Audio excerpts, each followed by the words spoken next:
미스터 선샤인과 의병 독립운동사. 와! 반갑습니다. 네.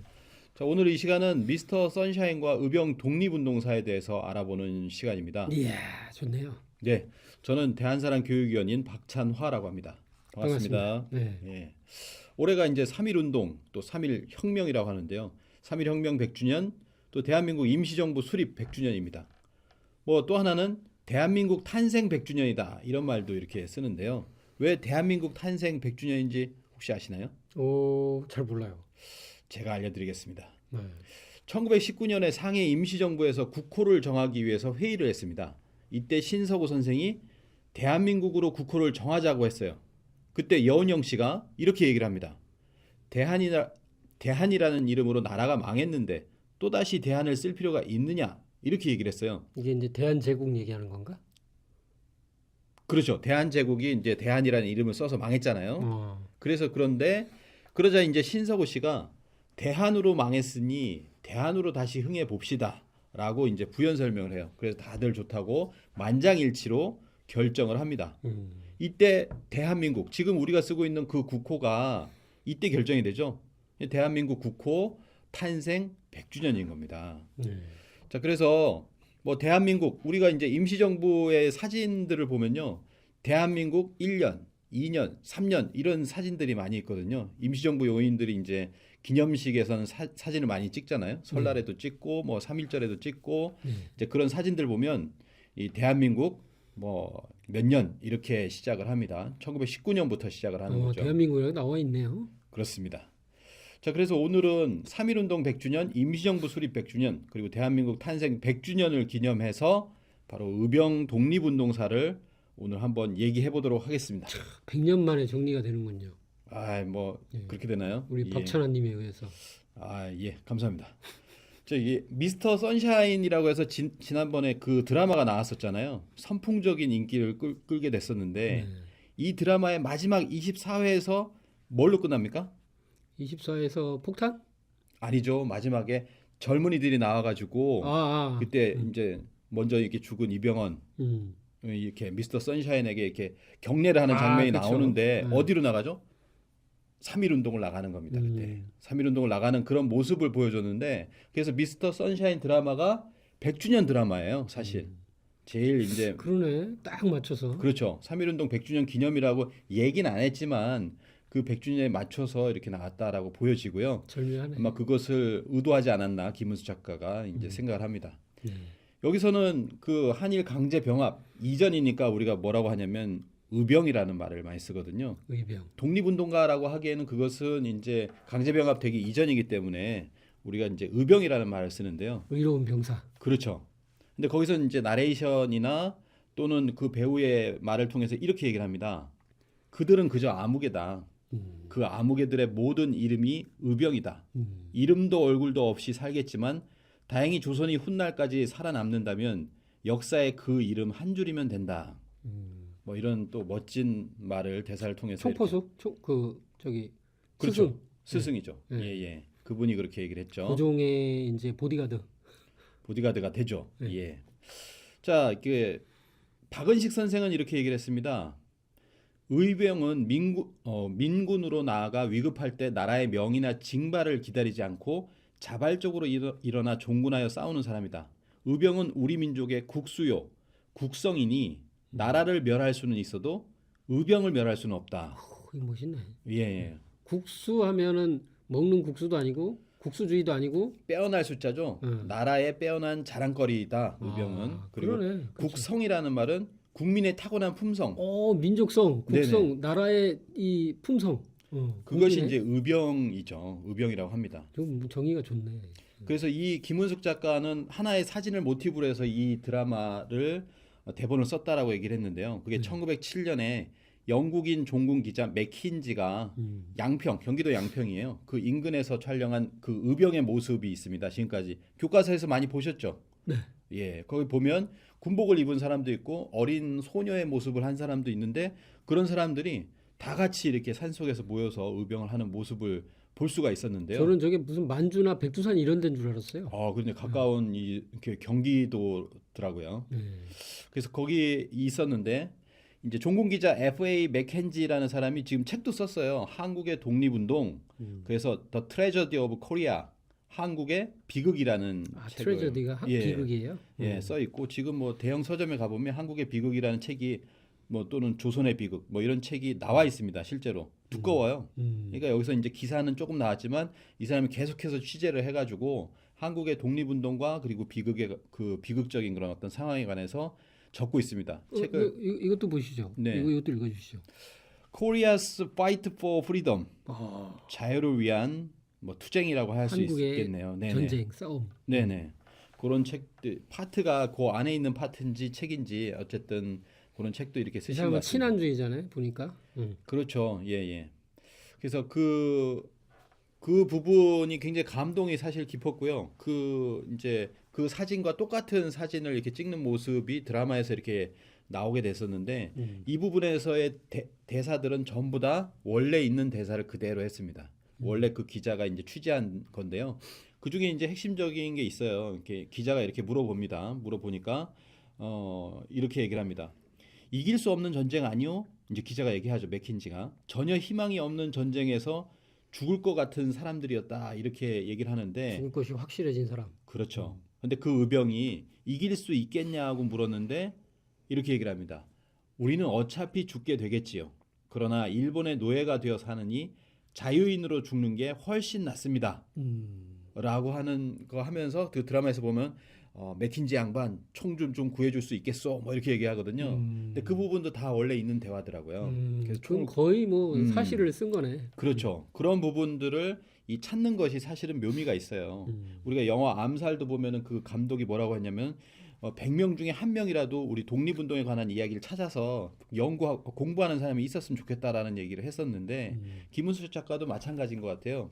연대는 다 다르지만 실존 인물들을 모델로 한 그 배우들이 다 있거든요. 그래서 그런 부분을 찾는 묘미가 있습니다. 그 명량에도 마지막 대사가 아유 우리 자손들이 이런 걸 알아야 될 텐데 이렇게 하면서 끝나는데. 그렇죠. 임진왜란도 가장 중요한 그 의병들이 참석했던 그 의병의 전쟁이었잖아요.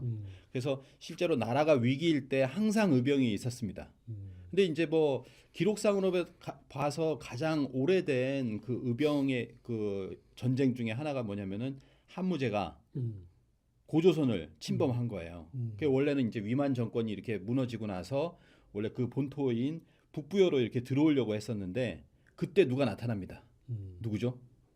고두막한. 예, 고두막한입니다. 동명왕 고두막한께서 의병을 열어요. 이건 잘 모르실 거예요, 사람들. 근데 이 북부여기를 보면요. 북부여기에 뭐라고 나오냐면 고두막한 창의 기병 소지 연파 한숙이다 이렇게 나오거든요. 그러니까 창의 기병이라는 말에서 의와 병이 나와요. 의병이다. 창의 기병. 그렇죠. 오. 우리가 이제 의병을 불러 모으는 어떤 글을 쓸 때 조선 시대도 뭐라고 하냐면 창의라는 말을 씁니다. 그래서 고두막한께서 의병을 갖다가 일으켰다라고 하는 거죠. 그래서 연파 한숙 이 한나라의 이 도둑대들을 갖다가 다 연파했다라고 하는 그 기록이 남아 있거든요.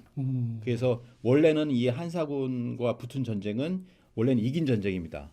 예, 그걸 좀 아셔야 될 것 같은데. 이병의 기원이라고 할 수 있겠구나 이걸. 그렇죠. 예. 네, 멋집니다. 뭐 여기서부터 해가지고 우리가 알고 있는 임자왜란, 병자호란 이런 나라의 위기가 있을 때마다 임진왜란이 아니고 임자왜란. 병자왜란하고 헷갈렸어요. 네, 임자생이라는 예, 건가? 병자호란이죠. 네. 예, 거기에서 의병이 이렇게 다 이렇게 일어나서 국가가 위기에 있을 때 항상 일어납니다. 네. 이 의병의 어떤 맥을 한번 보면 9천년 역사로 보면은 황국 배달에도 보면 삼국유사에도 보면 나오잖아요. 3천 명의 제생랑군을 무리를 거느린 환웅천왕께서 이렇게 무리를 거느리고 오시는데 제생랑이 있습니다. 네. 단군 3천 명이지만 실제로는 훨씬 더 많았을 거라고. 뭐 식솔들을 따르면은 뭐 3만 명도 된다 이렇게도 얘기를 하는데요. 그렇죠. 수만 명이 한꺼번에 이제 이동을 한 거죠. 네.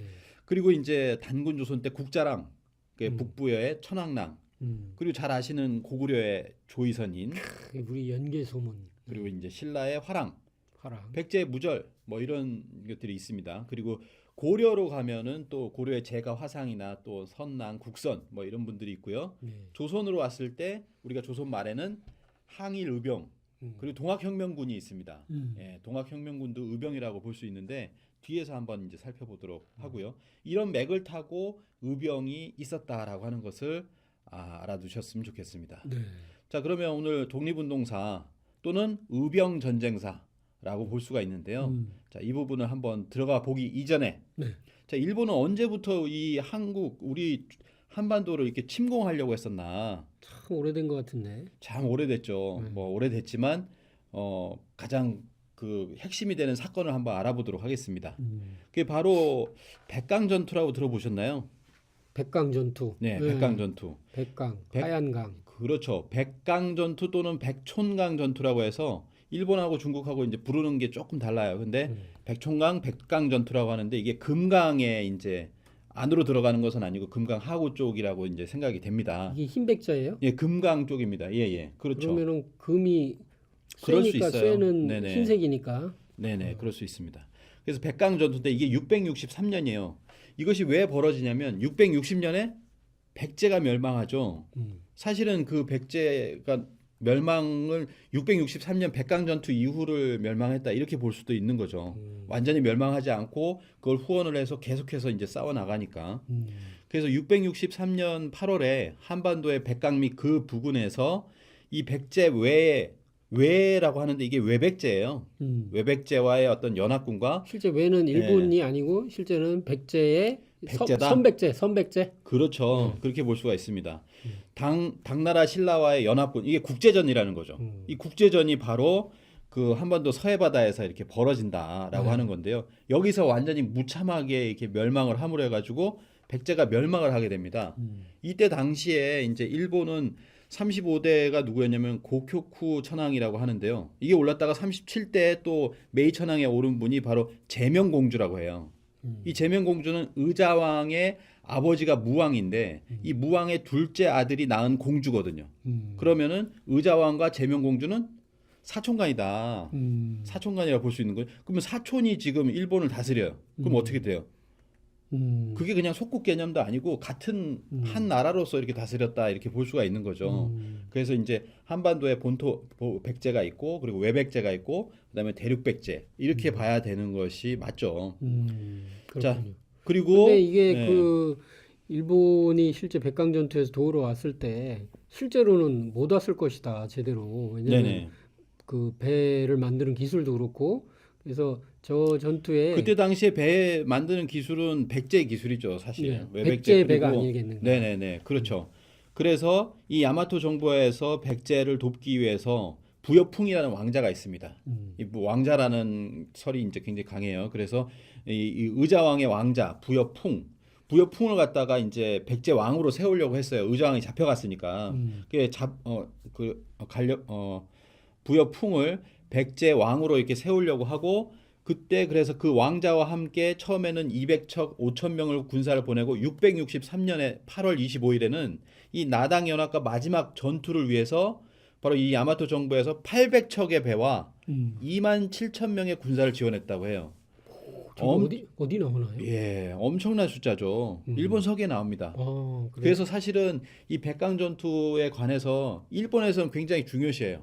우리나라 교과서에는 슬쩍 넘어가요. 그냥 백강 전투의 마지막으로 이렇게 망했다라고 이렇게 나오는데 일본의 오사카 박물관이나 이런 데 가면은 가장 중요한 일본이라는 나라가 서기 이전에 가장 중요한 사건으로 봅니다. 그래서 이때에 거의 약 3만 명에 되는 군사가 수몰당하는 거죠. 그렇게 되는 어떤 상황으로 가는데 그러면서 일본서에 뭐라고 나와 있냐면 이렇게 얘기를 합니다. 구묘지소의 계능 복왕이라 이런 말이 있거든요.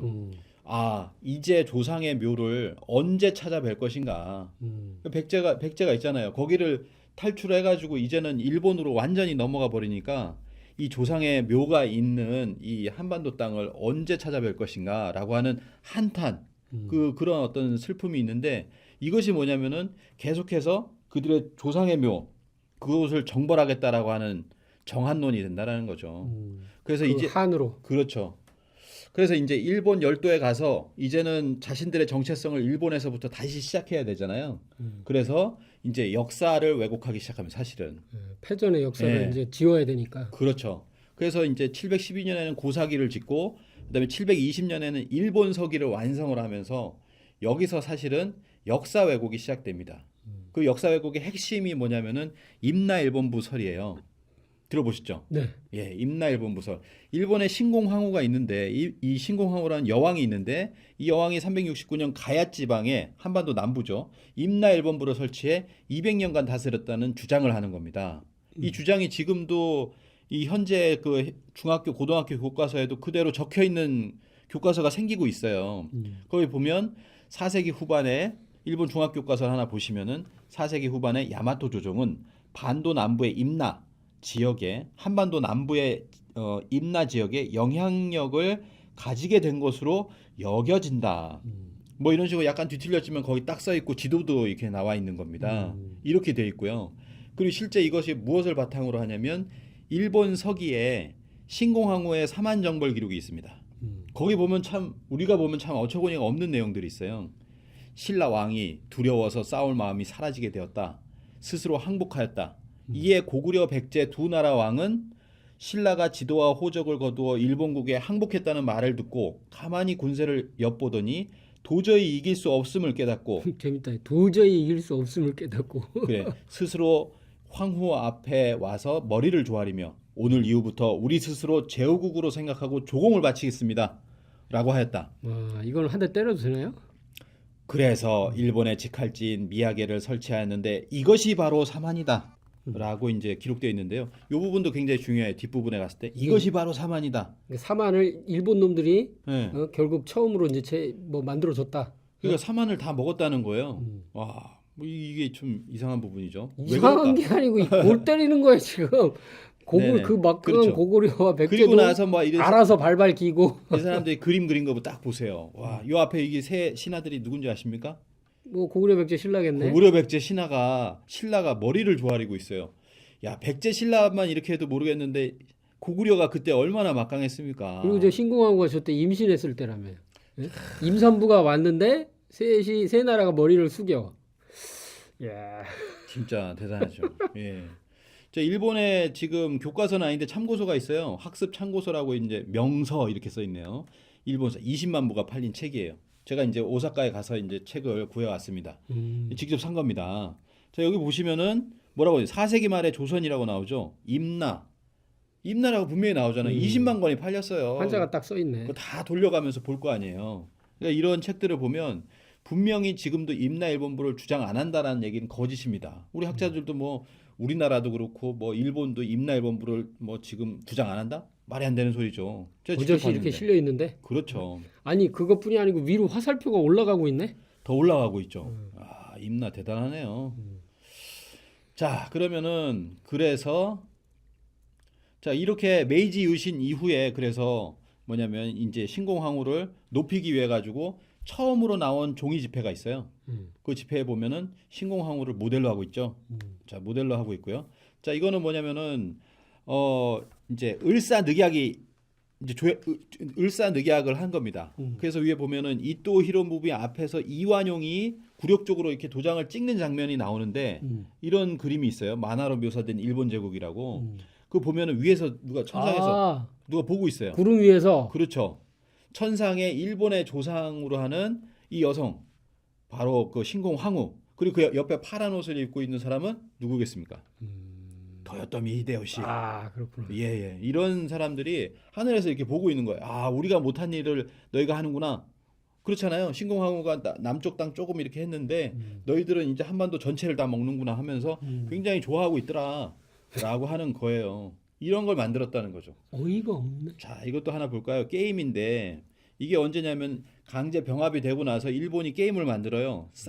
부루마블 비슷하다. 육상이라는 게임인데 이게 주사위를 가지고 이제 전체 왔다 갔다 하는 거예요. 근데 마지막에 뭐냐면은 마지막 결승점이 강제 병합이에요. 이렇게 병합되는 장면이고 거기도 보면 중앙에 뭐가 있습니까? 이 중앙에 쳐다보고 내려다보고. 신공황후죠. 신공황후가 있고 또 이토 히로부미가 있습니다. 도요토미 히데요시가 있고요. 이게 이토 히로부미 다 있죠. 그리고 여기 보면은 한국은 굉장히 더러워. 한국 사람들은 더럽고 게으르고 이런 쪽으로 이렇게 나옵니다. 그래서 이 사람들이 식민사관에서 나타내고자 하는 것들이 이 게임으로도 어린애들 있잖아요. 그리고 여기 보면 이제 귀총이 있어요. 이비총이라고 해가지고 지금 이게 도쿄에 있는 건데 이 귀하고 저기 임진왜란 때 코 배가지고? 베갔잖아. 응. 원래는 이게 코를 베갔는데 너무 흉측하다고 해가지고 저기는 이총이라고 해놨어요. 원래는 코니까 비총이에요, 비총. 예, 그 코무덤인데 코가 20만 개. 이게 얼마나 많은 사람들이 이렇게 베어갔습니까? 이제 이런 것들을 갖다가 자랑스럽게 해놓고 있는 거예요. 자, 이런 모습인데, 근데 이 신공화후의 진실이 뭐냐? 신공화후가 사만을 정벌했다, 고구려 백제 신라를 정벌했다는 그것의 실체는 뭐냐라고 알 수 있는 게 이 환단고기 태백일사의 고구려 국본기에 나오는데 바로 거기가 대마도라는 겁니다. 자고로 구주 대마는 사만 분치 지하요 본비 외인 세거지라 이런 말이 있는데요. 옛날부터 큐슈와 대마도는 사만이 나누어 다스린 땅이다. 이 사만이 나오잖아요. 그래서 이 말은 뭐냐면은 대마도라고 하는 땅은 고구려 백제 신라가 나누어 다스렸다는 거예요.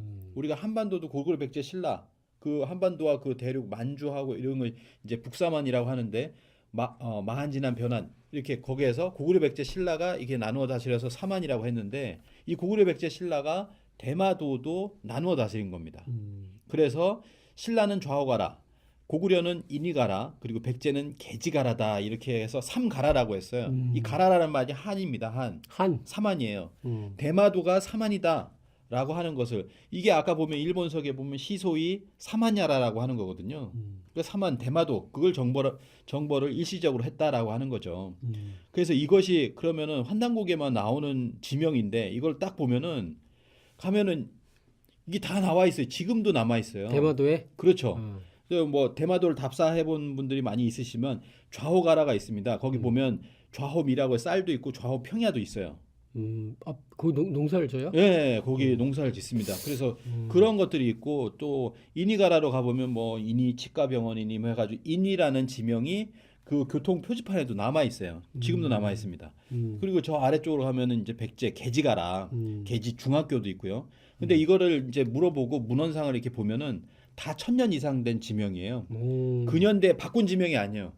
오래된 지명입니다. 너무 오래돼서 못 바꾸는구나 이거. 그렇죠. 그래서 대마도가 이게 공동경비구역이네. 그렇죠. 막 이제 환단고기를 폄하하는 사람들은 그러면 이유립 선생이 대마도가 같이 가가지고 지명을 보고서 옛날 인터넷 없던 시대니까 가가지고 그걸 보고서 야 여기 있겠구나. 그건 거의 불가능한 거잖아요. 아유 그렇게 했으면은 좀 어떻게 보면 노력을 가상하게 봐준다고 거꾸로 생각도 들기도 그렇죠. 하고. 그건 말이 안 되는 거죠. 그래서 이게 최근에 밝혀진 겁니다. 사실은 환단고기를 공부하는 저나 여기 있는 분들도 다 몰랐어요. 이런 지명이 지금까지 남아 있는지. 근데 그걸 찾아보니까 이제는 구글로 검색해도 이 지명들이 다 나옵니다. 그래서 찾아보시기 바랍니다. 환단고기에 이렇게 다 나오는데 거기에 1000년을 세월을 넘어서 이 지명들이 그렇죠. 계속 있었고 아무도 몰랐는데 환단고기에서만 이게 밝히고 있는 거다 제대로. 그렇죠. 그래서 이 민족사학에서는 이 임나는 대마도설이 이제 굉장히 강하게 대두되고 있는 거예요. 설이라고 하지만 이게 원래 맞는 거거든요. 맞는 걸 갖다가 빨리 인정을 해야지. 좀 더 강하게 얘기해 주세요. 설이라고 설이 뭐예요? 설이 아니죠. 네. 임나는 대마도입니다. 네. 임나는 대마도예요. 임나가 이 한반도 남부로 온 적이 없어요. 예. 그거를 꼭 아셨으면 좋겠다라는 생각이 듭니다. 자, 그래서 일본은 아베 정권은 아까 교과서에서 보시고 그리고 참고서에서 보셨지만 지금도 임나 일본 부서를 지금까지 주장을 하고 있어요. 예. 이걸 바탕으로 해서 뭘 합니까? 정한론이죠. 정한론을 이제 폈다라고 하는 겁니다. 정벌한다 한반도를. 네. 자, 이 사진을 보시면 이거는 이제 모형인데요. 인공섬 데지마라고 합니다. 네덜란드와 옛날에 교육을 했던 장소예요. 그러니까 이 네덜란드와 225년 동안 이것이 데지마라는 섬이 225년 동안 명맥을 유지했는데 근세 일본의 형성에 막대한 영향을 미쳤다라고 합니다. 그래서 일본이 총 대포 등 무기류는 물론 1만여 권의 서양 서적들이 이때 서양학, 난학의 붐을 일으켰다라고 하는데요. 일본이 진짜 300년 동안 총포 싸우는 기술을 갖다가 이렇게 익혔다. 서양 문명을 받아들였다라고 하는 거죠. 그걸 볼 수 있는 게 이 데지마 섬인데 일본이 그렇게 300년 동안 받아들이면서 일본 근대사의 이제 출발점을 이제 명치유신 1867년에 이제 명치가 집권을 하잖아요. 그래서 명치유신이라고 합니다. 이때부터 본격적으로 정한론을 제기하기 시작하는 거예요. 그러니까 일본이 정한론이라고 하는 것은 조선을 무력으로 침략한다는 침략적 팽창론을 우리가 이제 정한론이라고 하는데요. 이 정한론의 사상적 배경이 되는 사람이 누구냐면 요시다 쇼인입니다. 많이 요시다 들어봤네. 예. 이 요시다 쇼인이라는 사람이 있는데 이 사람이 뭘 얘기하냐면은 국력을 길러 차지하기 쉬운 조선 만주 진화를 정복해야 된다. 교육에서 러시아 미국의 잃은 부분 또한 조선 만주에서 토지로 보충해야 된다. 뭐 이런 주장을 해요. 이런 주장을 하는데 이 요시다 쇼인의 제자가 누구냐면 이토 히로부미 들어보시죠. 그 야마가타, 아리토모 3대 총리인데 그리고 이것이 이어져서 뭐 일대 총리인 데라우치 마사다케 뭐 이렇게 2대 총독 이렇게 넘어가는 겁니다. 계속 이어지죠. 그의 사상적 배경이 요시다 쇼인이다. 그리고 그 물밑으로는 야쿠자의 뿌리인 겐요샤, 흑룡회 이런 것들이 이제 드라마에서 드러나고 있어요. 이게 야쿠자의 뿌리, 그러니까 조폭하고 이제 같이 움직였다. 그렇죠, 그렇죠, 저런 낭인들. 그렇죠. 예. 그래서 이게 2013년에 아베 총리가 공물을 바치는 겁니다. 이 신사에다가 이렇게 바치는 거예요. 신사에 바치는. 과일 큰 과일이네. 그렇죠. 이걸 어디다 바치는지 아세요? 뭐 어디 신사겠죠. 요시다 쇼인을 아. 모시는 신사에다 바치는 겁니다. 요시다 실제 생김새가 이렇게 생겼구나. 그렇죠. 요시다 쇼인에게 생긴 바치는. 것부터가 하여튼 그냥 재수없게 생겼네. 자, 2015년 5월 12일에는 이런 거 있었어요. 지금까지도 이제 비판을 받고 있는 건데 항공 자위대 기지 시찰할 때 일본 관동군 731 부대를 연상케 하는 731의 숫자가 적힌 전투기에 탑승한 사진을 올렸어요. 저 인간이길 포기하는 정도의 그런 순간이죠. 행동이네. 이런 어떤 상징을 딱 봤을 때는 이런 짓을 하면 안 되거든요. 마루타 731이 실험을 한 세균 부대. 그렇죠. 세균 부대를 갖다가 이게 어이가 없는 거죠. 요시다 쇼인을 갖다가 숭배하고 그 다음에 731 부대 이게 딱 티가 나잖아요. 아베가 어떤 사상을 가지고 있는지. 그러면서 아베가 이제 분명히 얘기를 하죠. 독도가 아니라 다케시마는 역사적으로 우리 영토다, 일본 영토다 이렇게 얘기를 하잖아요. 지금까지도. 그걸 언제부터 하냐면은 을사늑약 그들이 러일 전쟁 이후에 강제로 독도를 갖다가 자기네로 편입을 하잖아요. 시네마현에 편입을 시키는데 그로부터 100년째 되는 언제입니까? 2005년. 2005년에 100년째요? 예. 그러니까 올해 우리가 3.1운동 100주년이라는 것이 얼마나 중요한가. 우리가 여기서 더 한 발 더 나아가서 맞서야 된다라고 하는 거죠. 그래서 그들은 100주년이 됐을 때 뭘 하냐면 이제 그때부터 주장을 하는 겁니다. 그때부터 해서 뭐 방위백서도 14년째, 올해가 이제 15년째예요. 분명히 당연히 주장을 할 때고 독도는 일본 땅이라고 이제 하게 되는 거죠. 그리고 일본이 하나하나 어느 해는 초등학교, 어느 해는 중학교 해가지고 지금 이제 그 10여 년이 지나니까 초, 중, 고등학교 모든 교과서와 해설서 그리고 교육 지침 모든 것이 독도 왜곡을 의무화하는 것으로 지금 바뀌었습니다. 처음에는 이렇게 눈치 보면서 하다가 그렇죠. 우리나라가 뭐 그냥 별로 대응이 없거든. 슬슬 이렇게 슬슬 하다가 이명박 대통령이 독도 가고 나서 이제 오히려 우리 막 땅을 열받은 것처럼 하면서 이제 폭주하게 만든 거죠. 사실은 그렇게 되어 버렸습니다. 지금 이제 올해 이제 2019년 2월 22일에는 다케시마의 날이다. 이게 매년 이렇게 다케시마의 날이라고 하잖아요. 그러면서 이제는 뭐냐면 7년 전부터 차관급을 장관 바로 아래 차관급을 7년째 파견하고 있어요. 그럼 어느 시점에는 장관도 가겠네? 그렇죠. 지금 공식적인 입장으로 지금 막 가고 있는 거죠. 장관이 가다가 이제 어떻게 가겠습니까? 총리가 가는 때까지 이제 오게 되는 겁니다. 그걸 갖다가 우리는 매번 뭐 누구를 초치해가 불러가지고 뭐 이제 비난하고 뭐 경고하고 뭐 이렇게만 하고 또 넘어가거든요. 그럼 그 사람들 계속해서 한 발 한 발 나아가고 있는 겁니다. 좀 안타까운 현실이죠. 우리 한 발 뒤로 가고 있고. 그렇죠. 그래서 이러한 어떤 일본이 메이지 유신 이후에 한국을 병탄하게 한 프로젝트에서 아까 보셨던 드러나지 않는 물밑 프로젝트가 있습니다. 거기에 중심이 이제 겐요샤, 흑룡회가 있는 건데요. 이번 드라마에서 겐요샤가 흑룡의 일본 발음으로? 겐요샤가 있고 흑룡회가 있어요. 다 이제 그 흑룡회 안에 이제 겐요샤가 있어요. 겐요샤가 현 뭐 이렇게 하는 거 보니까 흑룡회 비슷한 그런 거 같네. 네네네. 흑룡회의 상부 조직. 아. 예. 명성황후의 시해를 주도한 단체가 바로 겐요샤고요. 그리고 이 흑룡회가 있습니다. 그 처음에 구동매가 흑룡회 한성 지부장으로 나오거든요. 근데 이것을 이제 우리가 항의를 했잖아요. 막 이제 1, 2회 보고서 막 항의를 해가지고 흑룡회가 가상의 이제 그거 회로 이제 바뀌어버려요.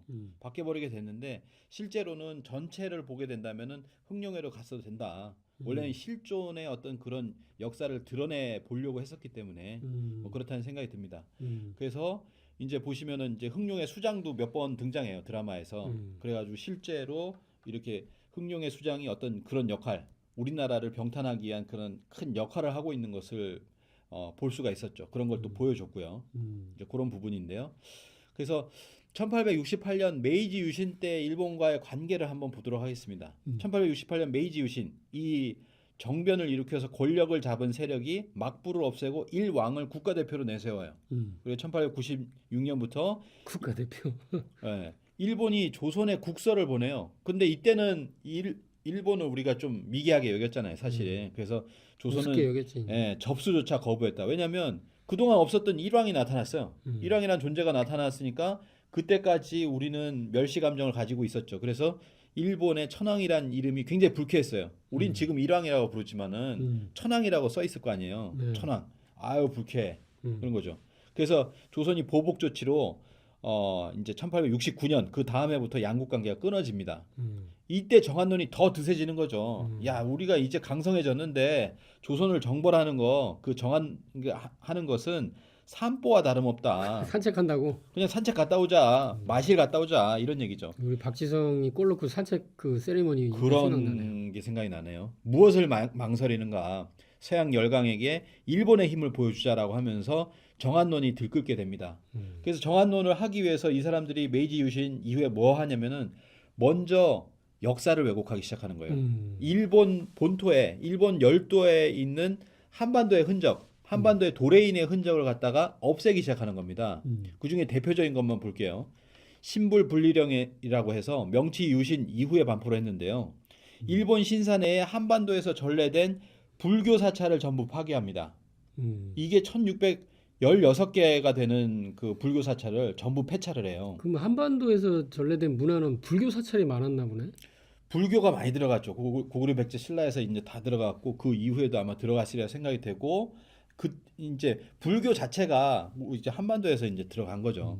그러면 신불이라는 게 신은 일본의 신도, 불은 그렇죠. 불교. 근데 신도도 보면은 원래 우리의 어떤 신도, 신교 문화가 이렇게 들어간 것을 보여지는데 그것은 이제 다음번에 한번 네. 시간이 되면 한번 보도록 하겠습니다. 네. 그리고 또 뭐냐면은 불교 사찰뿐만 아니라 이제 여러 가지 신사가 있는데 거세 신사라는 거 들어보셨어요? 거세. 거세 신사. 뭐 아랫도리를 없앤다. 뭐 그렇게 생각을 하기 쉽죠. 네. 제가 뭐 어디서 강의를 할 때도 그렇게 얘기하시는 분들이 있던데 이제 그 거세 신사라는 게 굉장히 많습니다. 그게 뭐냐면 박혁거세에서 나와요. 또 이렇게. 박혁거세. 박혁거세 신사가 왜 이렇게 많냐? 이런 얘기가 있습니다. 신라 때는 일본인들이 당나라를 갈 때도 신라신에게 기원을 하고 갔다라는 내용이 이 신라 시기의 일본 승려 앤린의 입당구법 순례행기에도 나온다고 해요.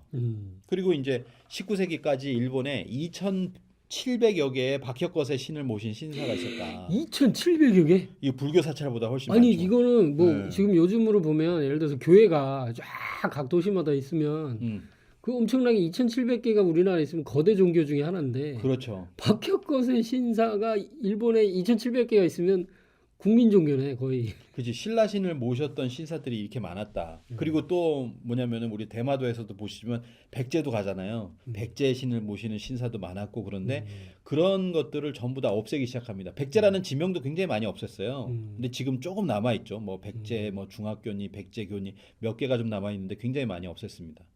그리고 또 하나는 뭐냐면 이 삼한에다가 나라를 붙이면 삼한국인데 그게 이제 한국이라고 그래요. 그래서 메이지 유신 때 한국이라는 그 국호를 다 없앱니다. 한국 신사라는 명칭이 굉장히 많았는데 이게 이제 일본어 발음으로 하면 가라쿠니. 가라쿠니. 쿠니는 나라 국자고 이제 가라라고 하는 것이 한인데 가라쿠니라고 했는데 똑같은 가라라는 그 발음을 가진 매울신자 신국 신사로 바꿔버려요. 그래서 일본에 지금 신국 신사만이 남아 있고 한국 신사라는 명칭이 다 없어졌습니다. 매운 실전을 썼으니 매운맛을 한번 봐야 되겠는데. 그렇죠. 그런가요? 네네네. 네, 그래서 이렇게 뭐 일본에 있는 먼저 일본을 역사 왜곡한 다음에 그 다음에 어떻게 하겠습니까? 그 다음에 왜곡했으니 이제 먹어야죠 이제. 네, 들어오는 거죠. 이제 한민족의 역사를 말살하기 위해서 이제 들어오는 겁니다. 그래가지고 보면 이 드라마에서도 보면 일본 장교가 이렇게 얘기하잖아요. 민족성을 말살시켜야 된다. 미누조르 성을 마루사루 시켜야 한다. 아 이거 그냥 다 영상도 좀 넣어주면 좋은데. 예. 精神朝鮮の精神を毀損するんだ民族성을 말살해야 한다고 자 그래서 뭐냐면은 이 한반도에 있는 그 역사서들을 다 이제 없애버리고 그 다음에 그들이 새로운 역사를 짓기 시작하는데 그게 그들의 정책이었다는 거예요. 그래서 3대 사이토 마코토의 그 지침을 보면 이런 게 있습니다. 먼저 조선 사람들로 하여금 자신의 역사와 전통을 알지 못하게 만듦으로써 민족 문화를 잃게 하고 조선인의 조상과 선인의 무의, 무능, 악행을 들춰내어 가르침으로써 조선 청소년들이 부조를 아버지와 조상이죠. 아버지와 조상을 멸시하도록 만들고 결과적으로 조선 청소년들이 자국의 인물과 사적에 대하여 부정적인 생각을 갖게 하여 실망과 허무감을 빠지게 한 후에 그때 일본의 역사, 유물, 유적 그리고 일본의 인물, 일본 문화를 교육하면 동화의 효과가 클 것이다.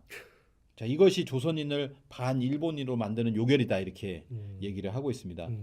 뭐 이런 생각을 가지고서 뭐 지침과 비슷한 것들이 그때 있었던 것은 명확합니다. 그래서 보면 실제로 행했던 것이 뭐냐면 일본이 이런 어떤 서적들을 갖다가 20여만 권을 압수 불태웠다라고 하는 얘기를 합니다. 근데 이 20여만 권이라고 하는 것도 이런 주장들이 나왔는데도 불구하고 우리 학계에서 뭐라고 하냐면 이제 최근에 어떤 모 연구원이 논문을 썼죠. 뭐라고요? 20여만 권이 아니라 한 10만 권이다. 아니 20만 권인데 10만 권이든 불태웠으면 불태운 거지 뭘 줄여서 그 얘기하려고. 얘기입니다. 20만 권이나 10만 권이나 거기서 거기지 도찐개찐이죠. 10만 권이라면 뭐 그럼 작은 거야? 그렇잖아요. 10만 권이면 지금 그때 당시 출판 문화로는 거의 다 책 아닌가? 그리고 이것이 일본이 드러낸 게 51종이라고 해가지고 그 51종엔 사사가 없었다 이런 식으로 얘기를 하는데 일본이 다 드러냈다고 생각하시나요?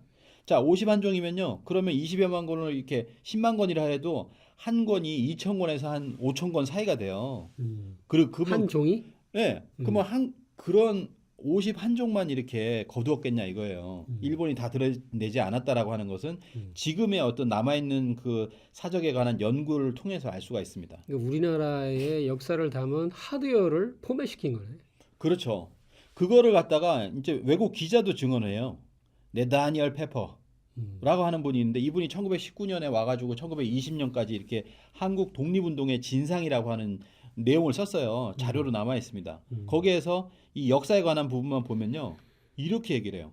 한국의 역사는 절대 언급이다. 합병 조약이 강제로 체결되자 일본인은 즉시 한국의 국사라는 국사는 전부 압수하여 불태워버렸다. 나오잖아요 여기도. 기자들도 그대로 얘기를 하잖아요. 근데 뭐 안 태웠다고 그래. 전부 압수하여 불태워버렸다. 한국의 문화를 한자 한획이라도 기록한 문자는 철저히 수색하여 폐기시켜버렸다. 여기 다 나오네. 제3자의 입장에서. 그리고 이런 문자는 가지고만 있어도 그 소유자는 감옥에 수감됨을 면치 못했다. 가지고만 있어도. 얼마나 무서워. 한국의 국사는 가지고만 있어도 범죄가 된다. 말 다 했네 여기서. 그렇죠. 그리고 그렇게 해서 잡혀가는 사람을 봤다 이런 얘기를 합니다. 이 기자가.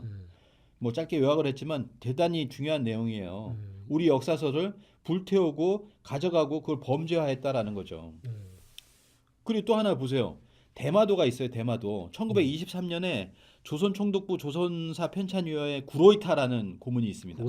구로이타 아주 뚱뚱한 사람이에요.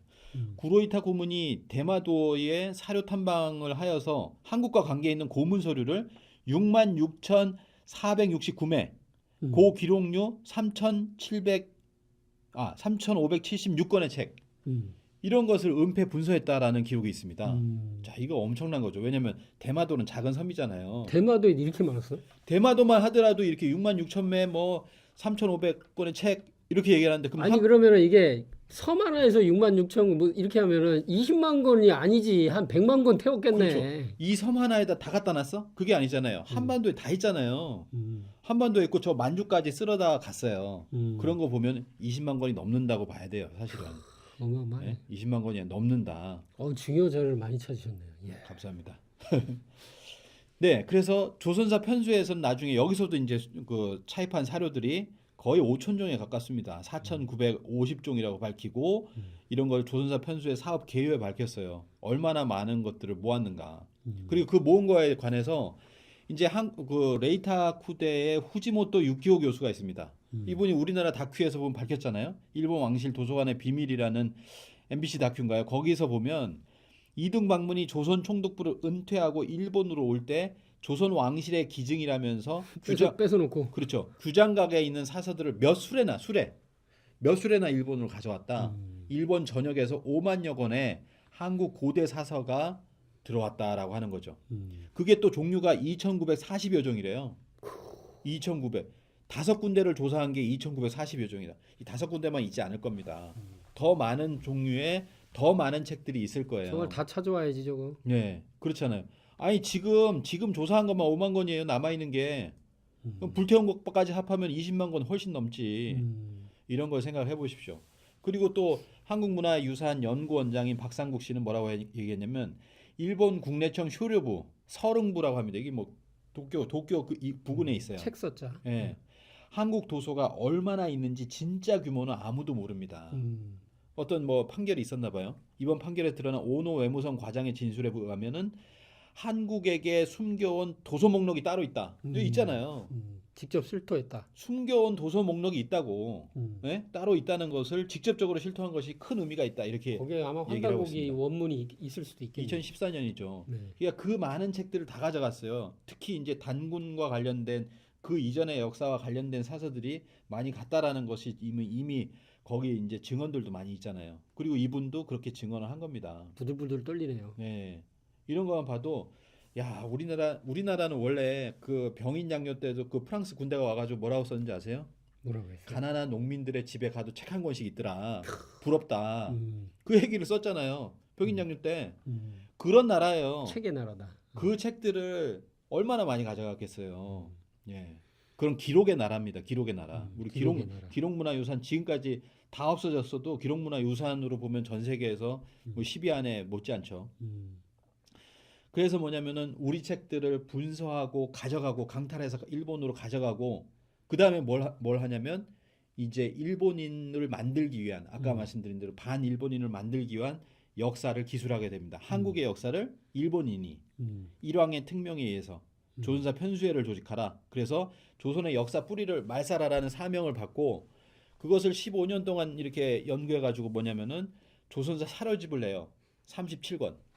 37권을 냅니다. 이 조선사 편수회 사업에서 부역한 사람이 바로 우리가 알고 있는 이병도라는 자입니다.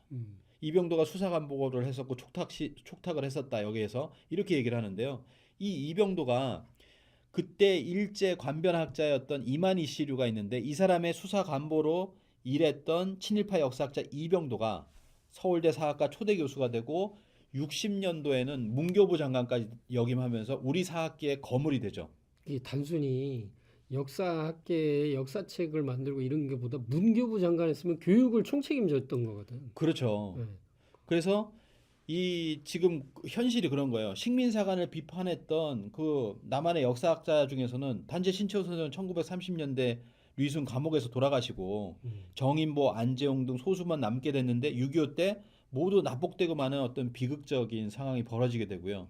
이 남한에는 누가 남냐면은 조선사 편수회 출신의 이병도, 신석호 등이 남아서 역사학계를 장악하게 됩니다. 친일 역사학자들이. 예. 그리고 이제 그 연세대 사학과의 그 김용섭 교수가 나중에 이제 자서전을 남기게 되는데요. 그 자서전에 보면은 이 해방 이후에도 일본의 그 관변학자, 임나 일본 부서를 주장하는 학자가 국내를 들어와서 우리 사학계를 좌지우지했다라는 내용이 나오거든요. 거기에 보면은 1949년에 임나 일본부에 관한 책을 써서 해방 이후에 임나 일본부서를 쓴 거예요. 그 이후에도 그런 스에마스 야스카스라는 사람이 실제로 그 서울대에서 이게 강의를 하고 있는데 찾아왔다라는 얘기를 합니다. 그걸 자서전에 이렇게 써놓거든요. 그걸 최근에 EBS 다큐 시선에서 이렇게 뭐 애니메이션 처리해가지고 보여줬는데 굉장히 충격적인 장면이죠. 해방 이후에도 일본 학자들이 들락날락 했다는 거예요. 우리 사학계와 교류하면서 이런 저런 거를 가르치고 압박을 주고. 그렇죠. 그런 압력을 주고 이병도는 뭐 천리교를 또 가가지고 숭배했다는 얘기도 있고 일본 가서 일본 종교죠. 그렇죠. 이제 그런 이야기들이 지금까지도 이렇게 남아 있습니다. 그런 현실이다. 그렇기 때문에 식민사를 우리가 극복을 못했어요. 그래서 2010년 전후에서 지금까지도 뭐가 나오냐면 식민사학의 실체를 밝히는 책들이 무수하게 나옵니다. 여기 있는 제목만 해도 엄청나네요. 네, 뭐 한국사 그들이 숨긴 진실, 식민사학에 감춰진 맨 얼굴, 우리 안의 식민사관, 한국사가 죽어야 나라가 산다. 식민사학이 지배한 한국 고대사 이런 책들이 무수하게 나와요. 지금도 나오고 있어요. 지금도 매년 몇 권씩. 그만큼 쓸 얘기도 많고 할 얘기도 많고 진짜 식민사학에 물들어 있다라고 하는 것을 보여주고 있는 것입니다. 예. 그래서 일제의 한국사 조작은 정말로 대성공을 거두게 됩니다. 왜냐하면 지금까지 그대로 남아 있어요. 이병도가 아마 국사 교과서를 썼다는 것은 모르시는 분들이 많아요. 이게 1조각 출판에서 나온 1960년대에서 70년대까지 쓴 책입니다. 이병도 단독저로 나와요. 이병도 저. 아 그래요? 네, 국사 교과서에. 이것도 제가 처음 듣네. 이 책을 구매했어요. 고문서로. 지금 이 고문서로 남아 있어. 15,000원에 구매했어요. 이것도 중요한 내용이네요. 여기에 다 들어 있을 거 아니야. 다 들어 있죠. 제가 갖고 있는데 핵심만 보도록 하겠습니다. 이걸 다 얘기할 수는 없으니까. 거기 무슨 문구가 있냐면은 저는 기가 막혀가지고 이 문구를 뽑아왔는데 낭랑은 한나라의 식민지 낭랑은 실로 420년간이나 이 땅에 존속하였던 것이다. 420년이면 이거는 서양에서는 거의 없는 이게 어감이 어때요? 거의 500년 가까이. 문장의 어감이 어떻습니까? 이나 이 땅에 존속했다. 아 그러니까 존속하였던 것이었다. 것이다. 그러면서 뭐냐 낭랑이 한반도 북부에 420년을 존속하면 어떻게 되냐면은 고구려에 영향을 주고 백제 신라에 영향을 주게 됩니다. 한자도 들어오고 문자도 들어오고 뭐 문명이 다 들어와요 거기서. 중국의 식민지 낭랑이. 그렇죠. 이게 그런 걸 쓴 거예요. 그래서 이 땅에 존속하여 가지고 그렇게 됐다. 영향을 줬다라는 겁니다. 그 얘기를 하고 싶은 거예요. 근데 이 420년이라는 게 이때만 나와 있는 것 같잖아요. 6, 70년대. 이게 지금도 그대로 남아 있습니다. 국립중앙박물관을 가볼까요? 자, 국립중앙박물관의 상설 전시관을 딱 들어가면 뭐가 나오냐면 연대표가 나옵니다. 그 연대표의 중앙에 뭐가 있냐면은 낭랑이 있어요. 그래서 낭랑은 BC 108년에서 312년까지. 그러면 이거 세 보면 421년이 돼요. 그대로 나와 있어요. 그대로. 그 다음에 더 깊숙하게 딱 들어가면은 낭랑관 비슷하게 돼 있는데 그 안에 지도가 있어요. 지도를 보면은 한반도 북부의 평양 대동강 유역에 낭랑이 있어요. 우리는 낭랑의 후손이네. 그러니까 어떻게 보면 고조선실이 있고 거기 뚝 들어가는데 낭랑 이게 한사군을 표현하기 위해서 이 박물관을 만들었나 이런 생각이 들 정도고 바로 60년대 70년대 이병도가 그 써놨던 교과서 그대로 420년간 한반도 북부에 자리 잡은 한나라 식민지 낭랑군 이거를 지금 국립중앙박물관이 그대로 표현하고 있다는 겁니다. 이거 엄청난 왜곡이죠. 그렇게 되면 어떻게 돼요? 구글에서 한 다이너스티, 한 제국이라고 한번 쳐보세요. 한나라라고 쳐보세요. 지금 당장 쳐보시면 됩니다. 그러면은 엄청나게 그 지도가 어떻게 나옵니까? 한반도 북부를 완전히 지배한 그런 지도들이 무수하게 나옵니다. 아니, 고구려는 어디 갔냐고. 그러니까 이게 세계사 교과서, 전 세계에 퍼지는 세계사 교과서에 다 들어가는 거거든요. 이런 식으로. 왜냐하면 우리 스스로가 이렇게 주장을 하니까, 우리 학계가 그렇게 주장을 하니까, 뭐 그냥 이렇게 그리는 거예요. 그들도 어디 뭐 거리낄 게 없잖아요. 네. 우리가 그렇게 그리는 겁니다. 게다가 이제 동북아 역사재단에서는 뭐냐면은 이런 동북공정에 부응하는 해외 연구 사업을 지원을 해서 이 하버드대에서 6권의 책을 편찬하는데 그 중에 첫 번째가 뭐냐면 첫 번째면 뭘 써야 돼요? 첫 번째? 그 최소한 고조선은 그 책이 나와야 될 거 아니에요. 근데 그게 안 나오고 첫 번째가 뭐냐면 한 커맨더리 한나라 식민지. 우리 역사는 첫 시작부터 식민지로 시작했다. 그렇죠. 아니 6권의 책을 우리 고대사라고 써냈는데 첫 번째가 뭐냐면 한 다이너스티예요. 한나라를 다루고 있다는 거예요. 이게 말이 됩니까? 말이 안 되는 거죠. 이게 그러니까 아까 말씀드린 대로 이 일제의 조선사 편수의 사업은 그대로 지금까지 영향을 미치고 성공하고 있다라고 하는 것을 보여주고 있어요. 그래서 우리가 역사 광복을 해야 된다는 겁니다. 아직 광복을 못했다라는 거예요. 그리고 그것이 이어지는 게 뭐냐면 시진핑 발언입니다. 시진핑이 그 트럼프를 만나서 뭐 트럼프가 얘기를 했잖아요. 트럼프가 이게 드러냈는데 10분 이상 역사 교육을 받았다. 그때 했던 것이 뭐냐면 이 한국은 사실 중국의 일부였다. Korea actually used to be a part of China. A part of China라고 하는 게 일부였다. 아니면 속국이었다라고 해도 돼요. 한국은. 근데 이 한국은 남북한을 다 얘기하더라. 트럼프는 그렇게 얘기를 했습니다. 음. 와, 지금 뭐 북한이 아니라 음. 그냥 한반도 자체가 중국의 일부였다는 것을 음. 한 국가의 수장이 얘기했다는 거예요. 그러면 어떻게 됩니까? 우리는 뭐 그 중국에 이제 앞으로 먹히겠다 뭐 이렇게 될 수도 있고. 그렇죠. 그리고 중국의 모든 그 13억 인구가 다 그렇게 생각을 한다는 거예요. 그렇게 받잖아요. 교육을 받잖아요.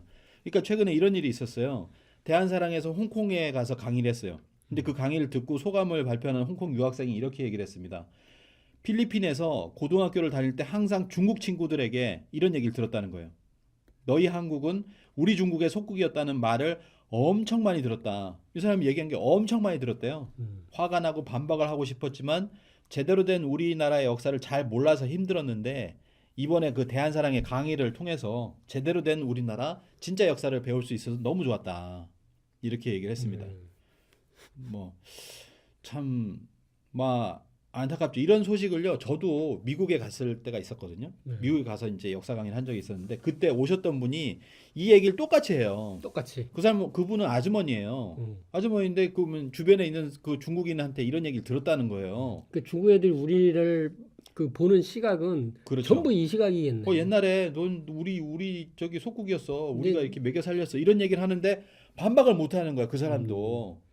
다 이렇게 반박을 못 하는 거예요. 왜냐하면 역사를 똑같이 배웠거든요. 아, 그래 속국 맞지. 뭐 이렇게 배운 거예요. 역사적으로 우월하게 생각하면서 내리 깔고 보겠네. 그렇죠. 그렇게 지금 보고 있다는 겁니다. 그런 역사 교육을 받았고 하기 때문에 그런 현실에 있다는 거죠.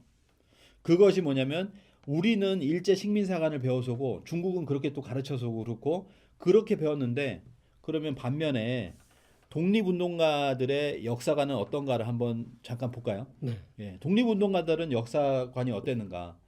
이제 일제 강점기가 되면서 사실은 이 엄청난 사서들이 나옵니다. 이때를 사실 역사의 르네상스라고 볼 수도 있어요.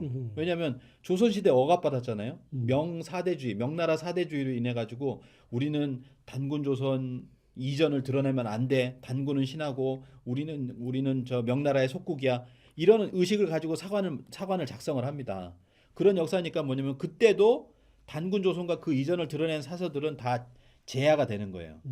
야사 뭐 이런 식으로 되는 거죠. 그것도 드러낼 수가 없었어요. 근데 그리고 나서 이제 일제시대 멸망을 하고 나니까 이제는 뭐냐면 뭐 눈치 볼 일이 없잖아요. 그러니까 우리 역사를 제대로 이제 기술해야 된다라고 하는 것이 이제 일어나기 시작합니다. 그래서 뭐냐면은 이제 을사늑약 이럴 때부터 대동역사라 이런 것도 나오고 1911년에 환난고기, 단조사고, 신단실기 뭐 여러 책들이 쭉 나오는 거예요. 동사연표, 국사, 배달족 역사, 조선사라 이런 역사들이 쭉 나옵니다. 이 모든 역사가 전부 이제 뭐 환단고기처럼 9천년 역사를 드러내는 것은 아니지만 단군 시대와 그 이전도 이제 얘기할 수 있는 그런 역사서들이 막 본물처럼 나타나기 시작하는 거예요. 실제 일본이 역사를 하면서 20만 권이든 뭐 엄청나게 태우고 가져가니까 그렇죠. 그걸 지키기 위해서 저렇게 했겠죠. 이제. 예, 지키기라도 위해서 우리가 그걸 해야 된다. 역사를 지켜야 된다. 우리가 역사는 찾아야 된다. 이런 의식을 갖고 있었어요.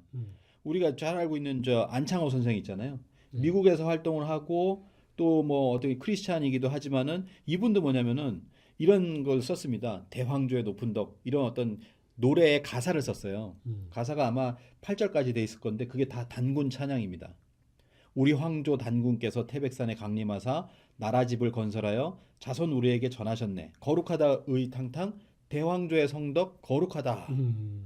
뭐 안창호 선생 같은 분도 이렇게 전하셨는데 이제 독립운동가들이 다 그랬다는 거예요. 지금 단재 신채호 선생 같은 뭐 역사학자를 얘기하는 것이 아니라 독립운동가들.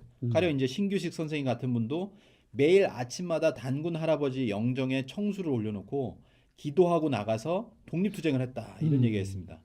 그냥 우연히 나라를 구하겠다고 해서 총 들고 싸운 그런 독립투사가 아니라 민족사에 대한 철저한 인식을 가지고 있었다라는 거예요. 그래서 그걸 볼 수 있는 게 우리가 독립선언서 중에서 3대 독립선언서가 있어요. 우리가 알고 있는 3.1 기미 독립선언서가 있고 그 바로 직전이 뭐죠? 동경의 28 독립선언서가 있고 그다음에 2월 1일 날에 무오 대한 독립선언서가 있습니다. 이때가 음력으로 보면은 이제 무오년이거든요. 그래서 무오 대한 독립선언서, 무오 독립선언서 이렇게 얘기를 하는데 이 독립선언서에 보면 이런 얘기가 있습니다. 선언서 중에 2천만 형제 자매여 우리 단군 대황조께서 상제에 좌우하시어 우리의 기운을 명하시어 세계와 시대가 우리의 복리를 돕는다라고 하는 내용이 있거든요. 거룩하시고 큰 우리의 조상이신 단군이시여 그 단군께서 하늘에 이제 옥황상제 상제의 좌우에 있으시어 우리의 기운을 명하시어 돕는다. 뭐 이런 내용, 우리를 보호한다라는 내용입니다.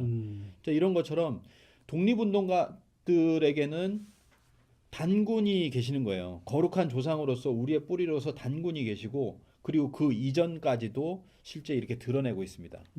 우리가 최근에 이제 영화 말모이를 봤잖아요. 말모이 말을 모으는 거예요. 말이 흩어져 있잖아요. 그걸 다 모으는 겁니다. 근데 그때 당시에 이것을 이제 비교해서 생각을 하자면은 우리 역사가 흩어져 있어요. 일본이 강탈하고 가져가고 해가지고 흩어져 있는 우리 역사를 모아가지고 우리 역사를 드러내는 책을 만들게 된다. 그게 바로 이제 환단고기죠. 환단고기는 바로 이제 삼성기 상하권 그리고 단군세기 북부여기 태백일사라고 하는 5권의 책을 모은 거거든요. 1000년에 걸쳐서 기록된 5권의 책을 모은 겁니다. 그 모으신 분이 해학 이기 선생, 독립운동가잖아요. 독립운동가 해학 이기 선생 그리고 독립운동가셨던 운초 계연수 선생이 이 5권을 합본하여서 1911년에 바로 이 환단고기 30권을 이렇게 출간하게 된 겁니다. 자, 이런 역사가 독립운동가에 의해서 이루어졌다라고 하는 것을 우리가 꼭 알아야 될 것 같다라고 생각이 들어요. 그리고 이제 단군 대황조라고 하고 했지만은 실제로 그때 당시에 47명의 단군이 있었다. 거의 2000년이 넘는 역사인데 47명의 단군이 있었다라는 것을 기술한 것이 비단 환단고기뿐만 아니라는 거죠. 그래서 이제 17세기에 나왔던 규원사도 47대 단군, 그리고 단기고사에도 47대 단군, 대동사강에도 47대 단군이 있었다라고 나오고요. 그리고 전고대방이라고 있는 책이 있는데 저도 이 책을 구입을 했어요. 이거 고문서죠. 5만 원에 구입을 했는데 자, 이 책을 보면 이 책은 인명사전입니다. 맨 처음에 단군이 나와요. 거기에 뭐냐면 전세 47이라고 나옵니다. 47대를 전한다라고 하는 내용이 분명히 나오거든요. 그래서 이 단군은 당연히 2000년을 다스리는 게 한 분이 아니잖아요. 그래서 이제 47대 단군이라는 것을 구체적으로 이제 얘기를 하는 것은 이제 단군세기, 환단곡인데 이건 나중에 꼭 한번 읽어보시기 바랍니다. 네. 예. 그래서 여기까지 해서 뭐 시작을 하려다 보니까 일본이 처음에 사전에 메이지 유신 이후에 준비하는 작업에서 우리의 역사를 열도에서 없애고 그리고 한반도에 들어오면서 한반도에 있었던 20만 권의 사서 그런 사서들을 다 불태우고 소각하고 강탈에 가져가면서 그들만의 역사를 만들기 시작했는데 이 역사를 갖다가 그런 것을 알고서 독립운동가는 투트랙을 했다. 어떻게 보면 그냥 무장 독립투쟁이라든지 이것만 한 것이 아니라 역사를 찾기 위한 노력을 끊임없이 했다라는 것을 같이 했네. 예. 먼저 이렇게 좀 보여주고 싶었습니다. 네. 예, 그래서 이제 이런 부분을 먼저 말씀을 드렸는데요. 자, 이제 신미양요 시작이에요. 그래서 이 부분은 2부에 나중에 이제 시작을 하는 것이 좋을 것 같아요. 네. 그러면 마무리 요 네. 얘기하시고 네. 다음에 2탄 하시는데 마무리 한번 얘기 좀 예. 해주시죠. 네, 미스터 선샤인과 함께 보는 의병 독립운동사인데요. 그 전반기에 있어가지고 제가 이제 어떻게 일본이 메이지 유신 이후에 정한론 실제 우리나라를 치기 위해서 준비를 했는가. 그 중에서도 이 역사 부분에 의해서 역사를 말살하고 영구하게 지배하기 위해서는 그 역사부터 이제 왜곡을 시키기 시작한 겁니다. 그래서 일본에서부터 한반도에 있는 한국의 역사의 흔적을 다 없애버리는 작업을 하게 되는 그 부분을 이제 말씀을 드렸는데요. 자, 이런 부분에 대해서 먼저 알고 나서 그리고 이제 어떻게 침략을 시작을 했는지 이 미스터 선샤인의 이제 심리양요부터 다루잖아요. 이 부분을 이제 한번 알아보는 시간으로 이제 이어지겠습니다. 하여튼 오늘 이런 뭐 선제적인 작업으로 해가지고 이런 부분을 알아봤는데요. 굉장히 중요한 부분이라고 생각을 해서 이제 먼저 알아보게 되었고요. 뭐 같이 다음 시간에 그러면 뵙도록 하겠습니다. 다음 시간에는 뭘 다루죠?